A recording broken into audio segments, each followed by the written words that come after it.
Hi everyone, my name is Fett. I'm an independent producer and recording engineer at the Azalea Music Group in Nashville, home of Azalea Studios. And you're watching Taxi Tech Tips. These are recording tips that you can use at home and elsewhere. Enjoy the tip and you can get some more information about us at the end of the video.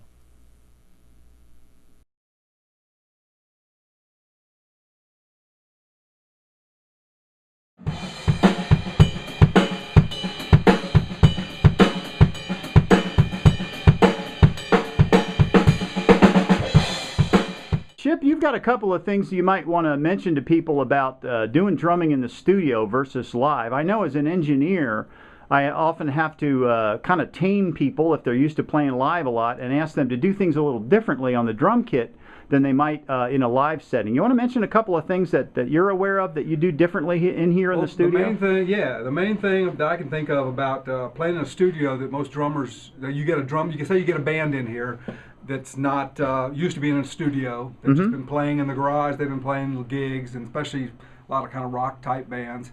They're used to really just going crazy and bashing the hi-hats, bashing the cymbals, bashing everything. And one thing to let them know if you're having a problem with levels is mainly the hi-hat. You need to play the hi-hat much softer. Say a live situation you're playing, you know, studio.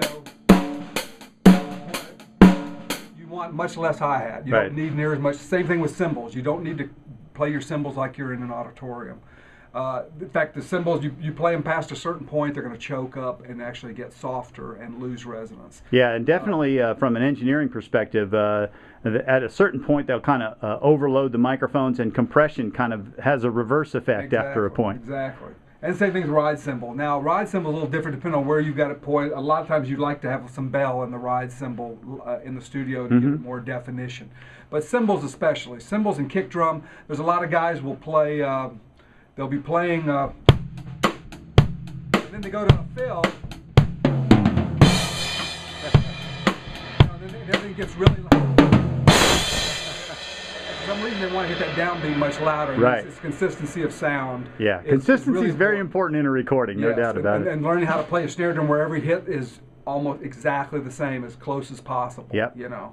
Yeah, I've had to go in and fix some odd snare hits on things that just kind of jump out or disappear. Yeah. And it's kind of a nightmare for the engineer, definitely. Yes. That's why it's usually better. The simpler, the better. The more consistent, the better. Right. You know? Now, we've done one thing in here with your kit. We did kind of early on, and we experimented a little bit. But what have we got inside the kick drum here? We've got an open front, but we don't have a completely open shell inside in terms of resonance, right? No, and here, you know, it's the one thing. This room is relatively dead compared to some studios that have like stone walls and wood everywhere. Right. And conversely, you wouldn't think this, but really, the deader the room, the deader the drums. And the liver the room, the liver you can have, the less dead you can have the drums. And so we used to notice there's some tape on the toms a little bit, some moon gel on the snare, pillow in the kick drum. If I was in a liver room, the drums would be more open. Right. So it's mainly just to control the stray, strange little artifacts you hear in a deader room. You're going to hear tension rods moving around and all sorts of any kind of rattle you're going to hear. So we try and get rid of all that, right? Especially. And inside the kick drum here, we've got a little bit of absorbent material, more like a blanket, rather than a whole bunch of pillows. You still don't want a whole lot. The new heads they put on bass drums, usually these double, triple ply heads, you don't need much. You know? I mean, it's better to EQ that out a little bit and have a little bit of just putting a little hole in the front bass drum. Takes your resonance down 80%. I mean, even a hole that size will make a huge difference. Good. You know? And how about one more quick thing? You mentioned something about tuning to me earlier, tuning a kit for the studio. Any brief thing you want to say about that? Generally, you tune lower. I find myself tuning lower. This snare drum, for instance, is a 6.5 depth drum, which is probably the deepest shells I normally use. Let me get a shot of that here while we're at it. Live, usually a 5-inch drum, just because it cuts through better. And this is tuned somewhat tight, but this is as tight as I would ever have it in the studio, probably, because generally the mic, for some reason, the mics hear things at a higher pitch, especially snare drum, than what the drum ever is. You know, it might sound real fat in here. Go in the control room, if anything, it's going to sound less of that because you're not hearing your room right around. Right. The mic is at a different place than your ears are. So don't be afraid to tune it down a little bit. Live, it's you usually want to tune up a little bit because you want it the sound to carry. Right. With the mics around the drums, you're just going purely for a fat, nice tone, I think. Same thing with the toms then, right? Oh yeah. I mean, that's a general thing. I mean, there's no real rules other than make it sound good. Obviously, if you go in for a project in a studio, it's nice to have fairly new heads, which these don't have right now. These are actually due to be changed right now.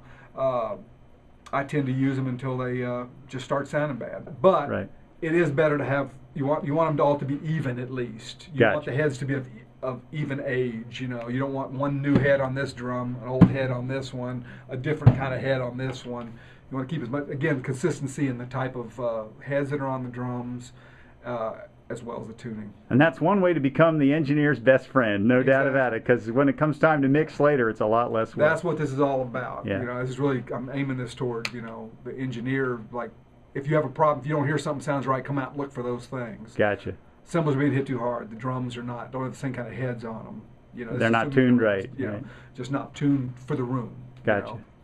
Well, thanks for those tips, Chip. We really appreciate you being here, and look forward to more drumming. Thanks.